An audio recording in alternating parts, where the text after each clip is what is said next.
पहले बताएं कि ये कॉन्सेप्ट कैसे आया। जी एक्चुअली अजीत अंधारे सर जो हैं उन्होंने हमें एक किताब दी, बूट्स बेल्ट्स एंड बरेली नाम की, है ना। तनुश्री पोद्दार जी ने वो लिखी है किताब, बड़ी प्यारी किताब है। तो उस पर बेस करके हमने उसमें अपने ऑफकोर्स अपना कुछ डाला। उसमें राइटर्स थे आधार खुराना, सिद्धार्थ कुमार, क्षितिज है उसके डायलॉग राइटर। आज के ज़माने में क्या आपको लगता है कि ऐसे इन्फ्लुएंसर्स जिनका सोशल मीडिया रीच बहुत ज़्यादा है, उन्हें एज एक्टर्स लेना, ये जो मूव है, हाँ। वो आपके what do you think about it? अच्छी बात है अगर वो भी सूट करे किसी प्रोजेक्ट को, मुझे कोई उसमें आपत्ति नहीं। इंडस्ट्री को क्या सही लगता है गलत लगता है, हम बहुत छोटे हैं ये सब कहने के लिए। हम ये कोशिश करते हैं कि हम जो किरदार लिखें उसमें हम जो हमें सही लगे लोग उनको हम बैक करें। जब हमने बैंग बाजा बारात की थी तब से लेकर अब तक कैडेट्स तक हमने नए लोगों के साथ हमेशा काम किया है।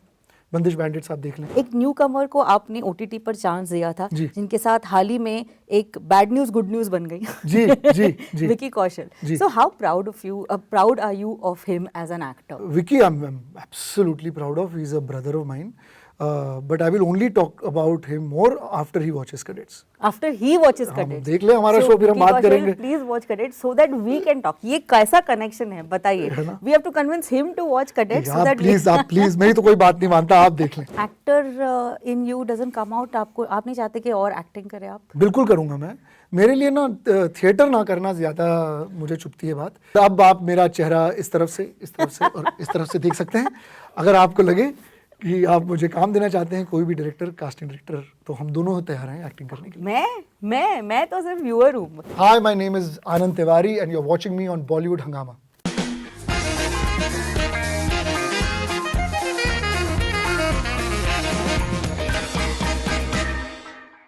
A show that promises a unique take on military training and of course personal growth. Personal growth की तो हम सभी मेहनत कर रहे हैं, but a man who has shown us life in so many ways because he's been a producer, director, writer, lyricist, actor. क्या कर रहे हैं आप? मैं यार जो काम दे दो वो कर लूँगा। मैं अपनी सारी चीज़ लाया हूँ पोटली में, जो करवा लोगे मैं कर लूँगा। Anand Tiwari, how are you doing? Welcome to Bollywood Hangama. Thank you Urmeen, thank you for having me. क्या बात है, मुझे ये सवाल आपसे पूछना है। बचपन में क्या ड्रीम था आपका, क्या करना चाहते थे आप? मैं कहानियाँ कहना चाहता था। हाँ। क्योंकि मैं ना बड़ा एक इंट्रोवर्ट बच्चा था, तो मुझे ज़्यादा लोगों से बात करने में बहुत डर लगता था। तो मैं मन में ना बहुत सारी कहानियाँ एक बना लेता था और खुद ही उन पे हंसता था। तो मुझे लगता है कि मेरी मम्मी को थोड़े टाइम लगा भी कि शायद इस बच्चे को दिखाना पड़ेगा किसी डॉक्टर को। पर फिर मैंने वो कहानियाँ लोगों से कहने की शुरुआत जब करी तो मुझे पता चला कि उनको ये कहानियाँ अच्छी लग रही हैं। तो वो करते कराते मुझे लगा अगर कोई तरीका हो कि इसी से अगर पैसे बन जाएं तो बढ़िया हो, तो लकीली बन गए थोड़े बहुत पैसे। We got the plot of तमाशा। बहुत बढ़िया, बिल्कुल, बहुत हाँ, बढ़िया। मेरी लाइफ पे बनी है शायद वो कहानी। What a wonderful story this is। तो बचपन में लगता था लोगों को कि कुछ तो गड़बड़ हो रहा है। हाँ, क्योंकि मैं बहुत क्वाइट रहता था, ज़्यादा बातें नहीं करता था। तो एक ही तरीका था, एक ही एस्केप था मेरा, वो था कला के द्वारा जी। और कला एक थेरेपी की तरह रही मेरे लिए। बिल्कुल। तो और आज हम यहाँ बैठे हैं, हम कैडेट्स बना रहे हैं, तो अच्छी जर्नी रही है। बहुत खूबसूरत जर्नी रही है। और जितने रिव्यूज़, जितना कुछ हमने देखा है ऑफ कैडेट, ये सुनने में आया है that it's also showcasing a journey of these youngsters in a very very different way. तो पहले बताएं कि ये कॉन्सेप्ट कैसे आया, how did this all come along? जी एक्चुअली अजीत अंधारे सर जो हैं उन्होंने हमें एक किताब दी, बूट्स बेल्ट्स एंड बरेली नाम की, है ना। तनुश्री पोद्दार जी ने वो लिखी है किताब, बड़ी प्यारी किताब है। तो उस पर बेस करके हमने उसमें अपने ऑफकोर्स अपना कुछ डाला।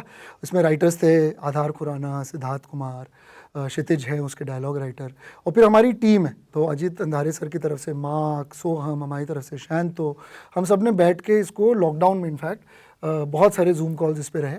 और फिर बहुत से एक्स कैडेट्स जो ऑफ कोर्स फिर रिटायर्ड आर्मी ऑफिसर्स थे, रिटायर्ड नेवी ऑफिसर्स थे, उनसे हमने बातें की, उनकी कैडेट लाइफ के बारे में समझा। तो ये समझ में आया कि है तो बॉयज़ टू मैन जर्नी, है तो ये वही कहानी जो मुझसे बहुत रिलेट करती है, क्योंकि कहीं ना कहीं मैं भी ट्रायल्स एंड ट्रिब्यूलेशंस के थ्रू गया हूँ। पर ये बात भी हमें समझ में आई कि हमारी जो जर्नी है इन कैडेट्स के सामने बहुत छोटी है। क्योंकि हम जो भी तकलीफ़ों से गुजरते हैं वो तकलीफ़ें कुछ भी नहीं है इनकी तकलीफ़ों के सामने। मैं अभी लद्दाख से आ रहा हूँ। अच्छा। और लद्दाख में मैं पर्यटन के लिए गया था, घूमने फिरने, है ना। एक दिन के एक्लेमेटाइजेशन में ही मेरी हालत पस्ती हो गई। और वहाँ पर हमारे सोल्जर्स जिस तरह से हमारे देश की रक्षा कर रहे हैं, जिस तरह से चैंपियंस की तरह घूमते हैं ना, वो सुपर हीरोज़ हैं। तो हम 4 सुपर हीरोज़ की कहानियाँ कह रहे हैं कैडेट्स में, जो एक यंग एज से हमारे ही जैसे थे। जैसे मैं जब 16-17 साल का था वैसे ही थे, पर फिर उस उम्र से वो कैसे बढ़कर हमसे बहुत बड़े बन जाते हैं, ये वही कहानी है। तो विश्वजॉय हमारे डायरेक्टर हैं जिन्होंने उनसे बखूबी कहा है। उसमें बहुत ज़्यादा ह्यूमन एंगल रखा है, जो मैं बहुत उम्मीद करता हूँ कि आप सब देखें और अच्छी लगे आपको। आपका कभी बचपन में मन था आर्मी ज्वाइन करना? हर किसी का होता है, हर किसी का होता है, हर किसी का होता है। पर मुझे बहुत जल्दी रियलाइज़ कर लिया कि जितनी मेहनत उसमें लगती है शायद मुझ में वो ना हो। और मुझे क्योंकि कहानियाँ कहने में इतना ज़्यादा मुझे दिलचस्पी थी कि मैं उस तरफ ज़्यादा मेरा रुझान रहा। वरना मेरा बड़ा मन था कि मैं खड़कवासला जाऊँ। मुझे डर भी लगता था कि मेरी हाइट उतनी हो जाए, क्योंकि एक हाइट का मुझे कहा गया था, तकाजा होता है कि उतनी हाइट तो होनी चाहिए आपको ज्वाइन करने के लिए। मुझे लगता है दैट हाइट का रिलेशन आपके ऑक्यूपेशन से बहुत बार रहा है। मतलब even I feel the same thing कि कभी अगर एयर होस्टेस बनना हो तो जी, मॉडलिंग हाइट की प्रॉब्लम। पर मुझे लगता है हाइट से ज़्यादा ये वही लोग कर पाते हैं जिनके अंदर वो कुव्वत हो, जिनके अंदर वो ताकत हो। तो हमें, और शूट करते समय क्योंकि हमने बहुत सारे एक्चुअल कैडेट्स के साथ इंटरेक्ट किया, हमारे कास्ट मेंबर्स ने, हमारे एक्टर्स ने, और जो लेवल की रिस्पेक्ट उनके लिए हमारी बढ़ गई। जो भी सुना था, जो भी पढ़ा था, उससे कहीं ज़्यादा जब उनको देखा आंखों से ना, तब रियलाइज़ किया कि हम बहुत इम्पोर्टेंट स्टोरी कह रहे हैं। इस शो में कई नए चेहरे हमें नजर आने वाले हैं।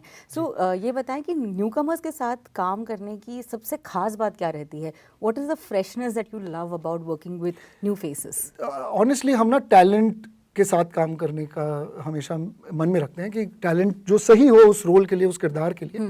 अब वो फेमस हो तो अच्छी बात, वो फेमस ना हो तो भी अच्छी बात। और इसके लिए कई बार आपको लड़ाइयाँ करनी पड़ती हैं कि नहीं आप एक फलां को नहीं कास्ट करें, आप धमाके को करें। इस प्रोजेक्ट पे ये मैं काफ़ी आपको सिंसियरली कह रहा हूँ, ऐसा कभी भी नहीं रहा किसी भी, चाहे वो प्लेटफॉर्म हो, चाहे अजीत सर हों, चाहे अमृत और मैं हूँ, चाहे हमारे डायरेक्टर हों, सब लोग सेम पेज पे थे कि हमें इस शो के लिए जो लोग सही लगे, इन किरदारों के लिए जिनके साथ हमने लिखते समय इतना समय बिताया है, उनके लिए जो सही हों उनको कास्ट करेंगे।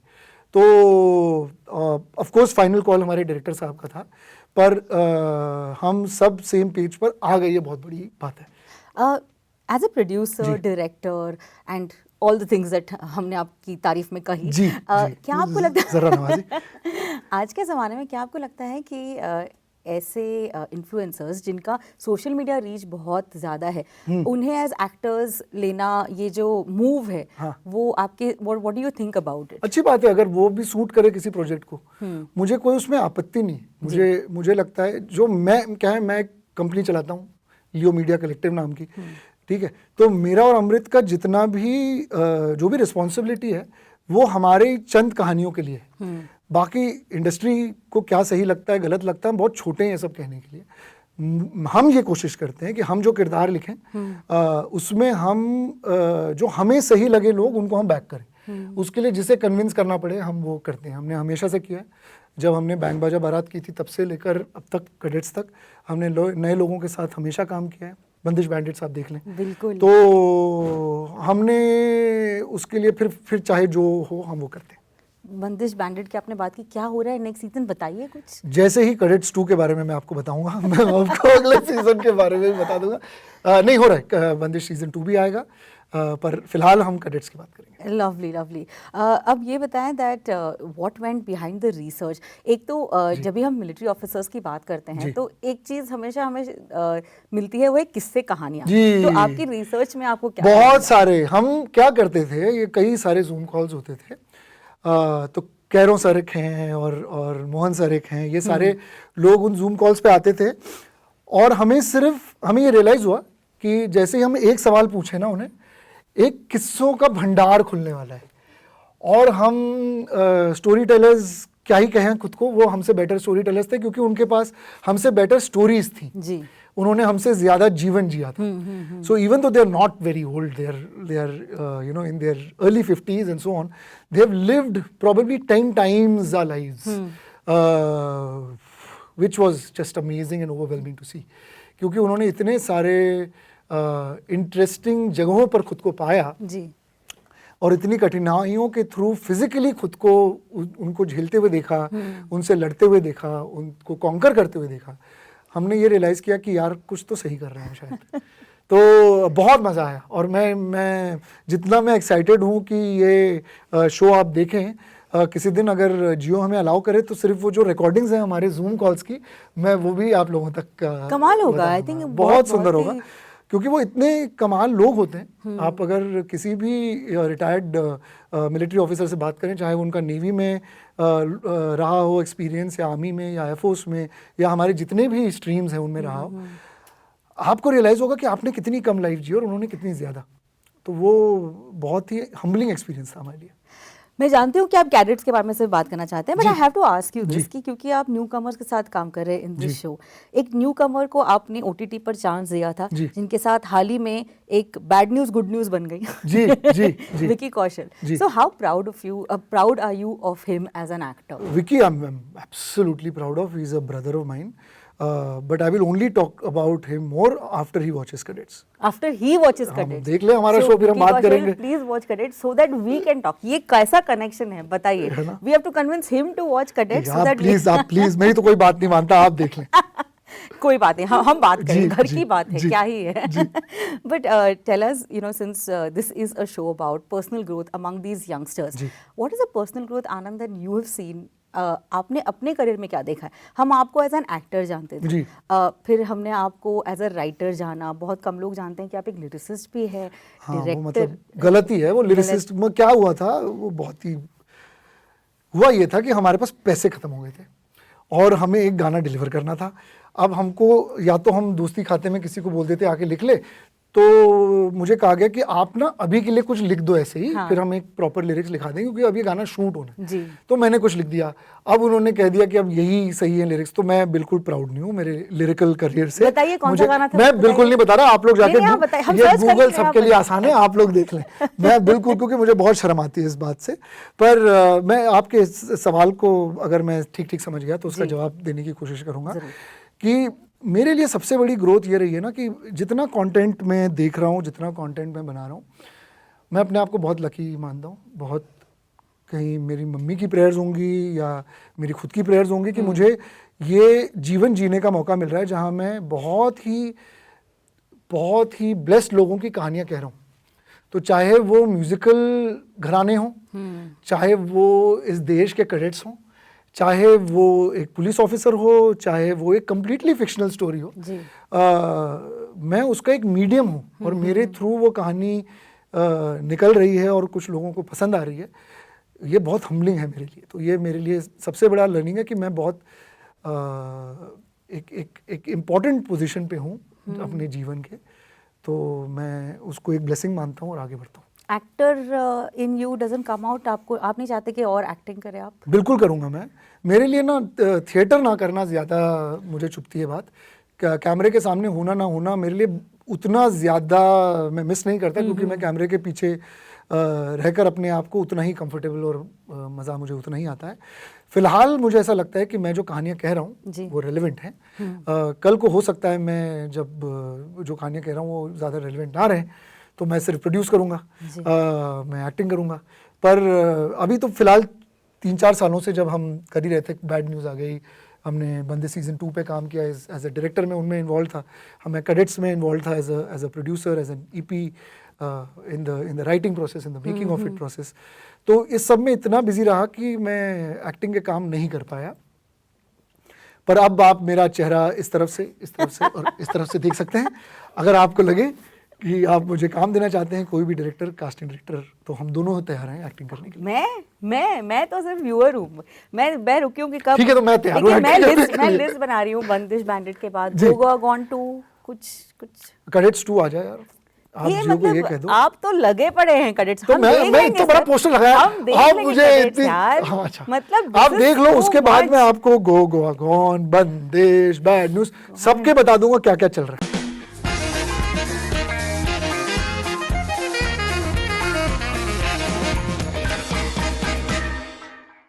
Hi, my name is Anand Tiwari and you're watching me on Bollywood Hangama.